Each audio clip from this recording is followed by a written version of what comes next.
ராமன், ராவணன் அப்படின்னு யாரையெல்லாம் பார்த்து நீங்க வியந்திருக்கீங்க? இப்படியெல்லாம் ஒருத்தரை வர்ணிக்கிறாங்க. ராவணனை ரொம்ப வியப்பேன். கம்பன் நான் நினைப்பேன், ராமனுக்குன்னு காப்பியம் எழுத வந்தவர் ராவணனை கொஞ்சம் கூட குறையில்லாம அதை புகழ்ந்து எழுதியிருக்கிறத நீங்க பல இடங்கள்ல பார்க்கலாம். அதுல நான் ரொம்ப ரசிச்சு சொல்ற ஒரு இடம், ராவணன் தோத்துட்டான்.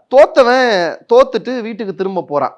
ராமன் என்ன சொல்லிட்டா, நாளைக்கு போருக்கு வா, நீ தோத்துட்ட அப்படின்னு அனுப்பிச்சு வச்சிடறான். ஒரு ஃபெயிலியர், ஒரு கதாபாத்திரம் தோத்து போச்சு, அது எப்படி எழுதணும்? டவுனா எழுதணும். ஆனா கம்பன் அவன் வெறுங்கையோட போறானா. வெறுங்கைனா என்ன ஆயிட்டான்? நிராயுதபாணி ஆயிட்டான், தோத்துட்டான். ஆனா கம்பர் அதை எப்படி எழுதுறாரு ராவணனை சொல்லும் போது, வாரணம் பொருத மார்பும் வரையினை எடுத்ததோளும் நாரத முனிவருக்கேற்ப நயம்பட உரைத்தனாவும் தாரணி மவுளி பொத்தும் சங்கரன் கொடுத்த வாளும் வீரமும் களத்தே போட்டு வெறுங்கையே இலங்கை பூக்கான். அவன் வெறுங்கையோட போறான். ஆனா அதுக்கு முன்னாடி அவங்ககிட்ட என்னெல்லாம் இருந்ததுன்னு பட்டியல் போடுறாரு. வாரணம் பொருத மார்பும். ராவணன் என்ன செய்வானா, இலங்கையில போர் அடிச்சதுன்னா, இங்க யாரும் தன்னுடைய வீரத்துக்கு இல்லைன்னு இந்த 8 திக்கு யானைகள் இருக்கும் அமரலோகத்துல, அதுகிட்ட போய் சண்டை போடுவானா. வா மோது. அப்போ ஒரு முறை ஒரு யானை மோதும் போது அது தந்தம் முதுகுல குத்தி முதுகு வழியா இப்படி நின்றுடுச்சான். அதை அவன் என்ன பண்ணானா, ஓங்கி ஒரு அடி அடிச்ச உடனே யானை போயிடுச்சான், தந்தம் மட்டும் நின்றுடுச்சான். ஒரு படத்துல விவேக்கு நிக்கிற மாதிரி வச்சுக்கோங்க, நின்று போச்சு. இப்ப அதை அவன் தூக்கி போட்டிருக்கணும்ல, அவன் போடலையா. ஏன்னு கேட்டா, இது என் வீரத்தின் அடையாளம்.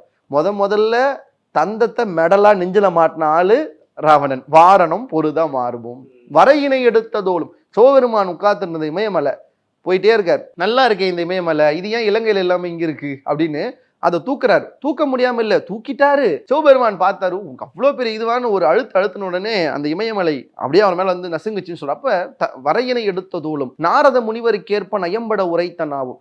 ரொம்ப பயங்கரமான ஒரு மியூசிஷியன்னா நாரதர் தான். நாரதருக்கு ஈக்குவலா வீணையும் பாடலும் சாமகானமும் பாடக்கூடிய திறமை வாய்ந்தவன் ராவணன் என்பதை நாரத முனிவருக்கேற்ப நயம்பட உரைத்தனாவும் தாரணி மவுளி பத்தும். அவனுக்கு 10 தலைகள். அது தலைகள்ங்கிறது மட்டும் அல்ல, அதுக்கு இன்னொரு காரணம், அவன் 10 விதமான கலைகளில் தேர்ந்தவன். அவனுக்கு 10 விதமான மல்டி பர்சனாலிட்டி டேலண்ட் அவனுக்கு இருக்கு. அந்த தாரணி மவுளி பத்தும் சங்கரன் கொடுத்த வாளும் இதெல்லாம் அவன்கிட்ட இல்ல.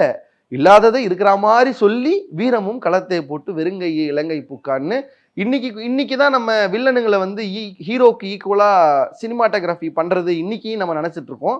இன்னைக்கு இருக்க டைரக்டர்ஸ்க்கு முன்னாடியே ஒரு வில்லனை ஹீரோக்கு ஈக்குவலா போர்ட்ரேட் பண்ணது கவி சக்கரவர்த்தி கம்பன் தான்.